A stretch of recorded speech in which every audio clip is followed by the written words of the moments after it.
7, 2, 3, 1, 4. 7, 2, 3, 1, 4. 6, 7, 7, 5. Mana pitch. Centuries ago, we built a city on this coast to exploit a vast underground supply event. A black, viscous raw material we refined into powerful mana gems. Soon after, the city became a magnet for unlikely events known as glitches, and improbable people called glitchers. Eventually, most citizens came to call Manapitch City by a new name. We present Managlitch, City of Accidental Wonders. Do try to keep your aura clear, citizen.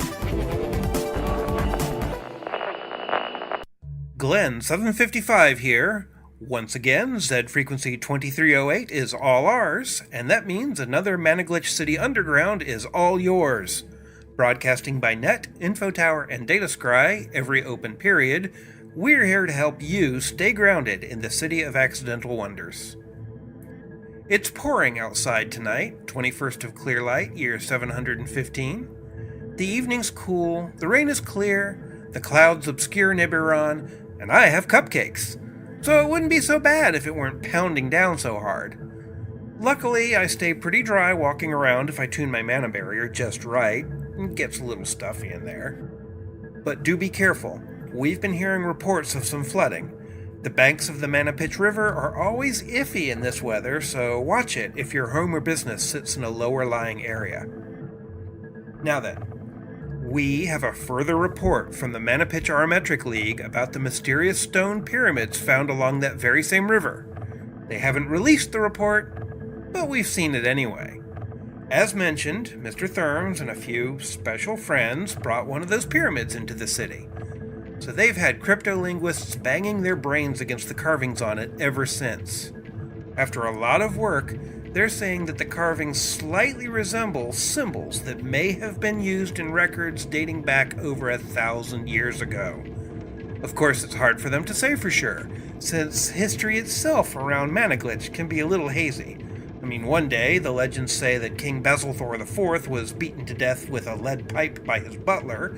Then, a few quiet glitches later, they say he was strangled in his sleep by a chambermaid with a well rope. Modern gem storage does resist that kind of thing much better than ancient documents do, but... where was I? Oh yeah, the carvings. Anyway, at this point, they're thinking that many of the carvings are solely there to control and redirect etheric flux against metaplanar lines. Yeah, Nickel and Weber also talks like that when you get a drink or two in him. So it's like magical circuitry that collects energy and puts it somewhere else.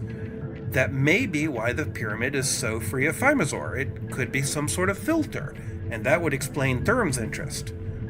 Also, they think one group of symbols might say Ether Dominion, which could be the name of a government, or part of the focusing spell. Slippery Adam wants to name a band that. Whichever it is, you know the Brain Trust over there is really enjoying this puzzle. We'll bring you more as we find out about it, and hey, we still hope that poor Chen Jordan is okay, wherever she's vanished to. Oh, we have Captain Jamistwecki in Managlitch this week, with her beat-up Class 2 ether ship full of ash for the city's reactors. We don't often see non-humans here in the city, of course, not counting all the crashers lately. And it's a rare treat to see an Exmurian willing to brave the risks of glitching. They're generally sensible folk, orderly, they like predictability. No one's ever called Weki sensible, though. The Ministry of Order has been sure for years she's a smuggler, but they can't pin anything on her. She does her business, plays tourist for a while, and then heads back out to her deep space wanderings. Have to say, she must have been doing well recently. Her ship, the Lavender Robo, it's in the docks getting a full paint and polish treatment. Weki herself's been seen in the fashionable streets of the city getting her head tentacles neatly trained and buying some flashy new threads. If she brought anything from the Empire of Ash besides reactor fuel, somebody wanted it enough to pay through the nose.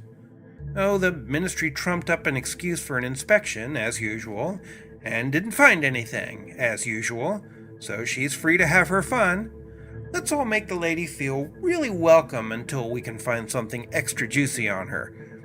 Then we'll welcome her even more. She'll really fit in around here. She should be pretty safe from demons anyway. A few weeks ago, it took us all night just to find one crasher, and it looks like there's a reason for that. According to an anonymous source from the Ministry of Order, patrols have been finding impossible corpses all over the city, in back streets and empty buildings. Artemis demon hunters are keeping the city so clean that few citizens report attacks or injuries. We're having more problems with cryocane junkies than we are with crasher incidents, and almost no one's fool enough to hit that stuff anymore. It's nice to walk down the street with no more worry than usual. I won't deny that.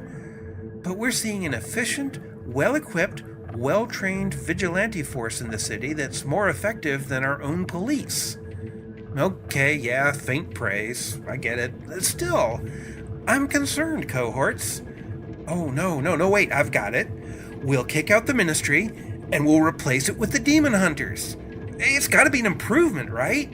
It sure would spice up the city council meetings a bit. There we go! Problem solved by the Managlitch City Underground Political Reform Committee. A limited lucidity partnership, copyright 715, all rights reversed. Wow. How much sugar was in those cupcakes, anyway? Princess Swiftstorm popped up for an unpublicized appearance at Shavdar's Daughters Elementary. While there, she entertained the assembled students with a virtual reality tour of the Royal Palace public areas, and she answered the kids' questions about the life of a princess.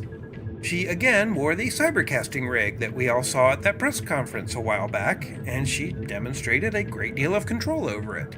She even produced a finely tuned beam from the thing to pop balloons and light a large candle. You could tell by the end, there wasn't a little girl there who didn't want to be a princess with a huge expensive house, a beautiful gown, and the ability to throw coherent energy from her hands. Pretty sure more than one of the eager-faced little boys would have been willing to give it a try, too. She's still clearly selling the rig as the explanation for her casting, as opposed to any kind of glitch.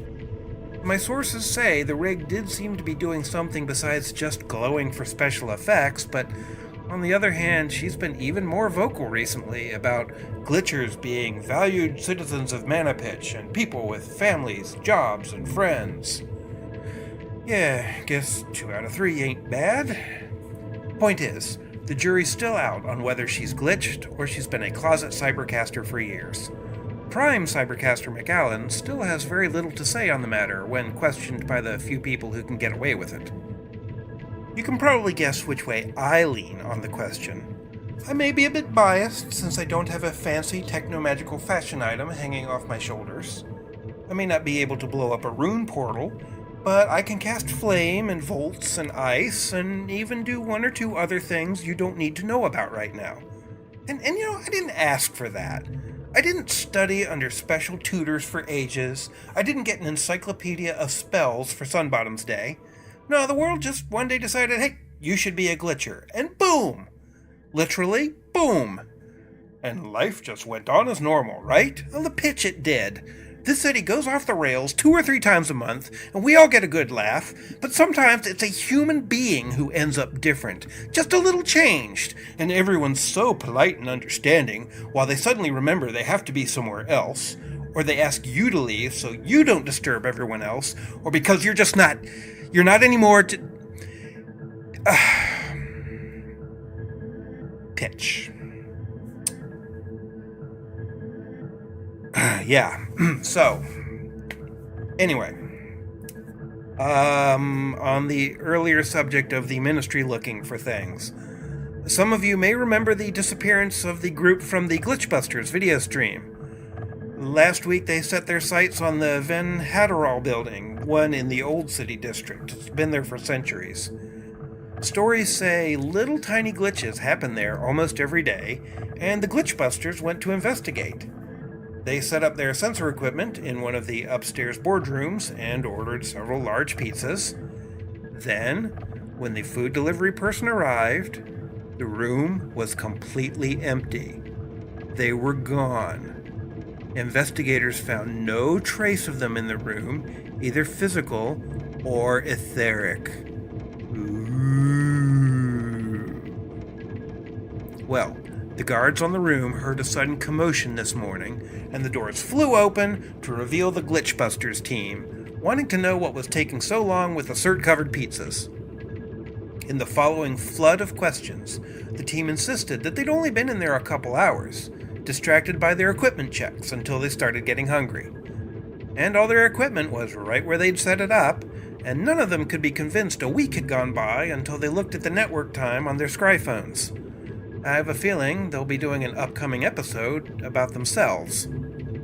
Oh, and we haven't been able to confirm this, no one seems to have recorded it, but someone told us that as they got into their van, one of them looked at the sky during a break in the clouds and said, "Huh, well, at least Nibiron's back."